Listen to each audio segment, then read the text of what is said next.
তারা হয়তো এই হাদিস জানে না, আল্লাহ পাক ওদের কানের মধ্যে আমার এই হাদিসটা যেন পৌঁছে দেন, আমিন।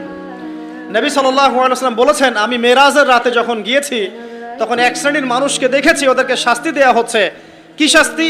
জাহান্নামীদের রক্ত এবং পুঁজ ওদেরকে খেতে দেয়া হচ্ছে। জিবরাইল আলাইহিস সালামকে জিজ্ঞাসা করা হলো যে এরা কারা?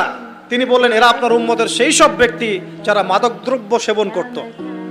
আল্লাহ রাব্বুল আলামিন তার হাবিবের মাধ্যমে জানিয়েছেন, যখন কোনো মুসলিম মাদক সেবন করে বা কোনো ব্যক্তি মাদক সেবন করে তখন 40 দিন তার নামাজ কবুল হয় না। এরপর যদি সে তওবা করে তাহলে আল্লাহ পাক তার তওবা কবুল করবেন ইনশাআল্লাহ। যদি সে আবারও মাদক খায় তওবা করার পর, আবার 40 দিন তার নামাজ কবুল হবে না। যদি সে আবার তওবা করে আল্লাহ পাক আবার তাকে মাফ করে দিবেন। যদি সে আবারও মাদক খায় আবার 40 দিন তার নামাজ কবুল হবে না। তারপর যদি আবার তওবা করে আবার আল্লাহ তাকে মাফ করে দিবেন।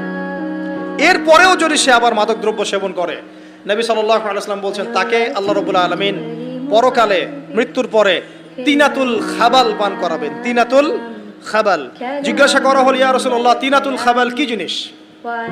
নবী সাল্লাল্লাহু আলাইহি ওয়াসাল্লাম উত্তর দিচ্ছেন, এটা হচ্ছে জাহান্নামীদের রক্ত, মাংস, এগুলো পুড়ে পচে যে রসটা বের হবে, এটা হচ্ছে তিনাতুল খাবাল।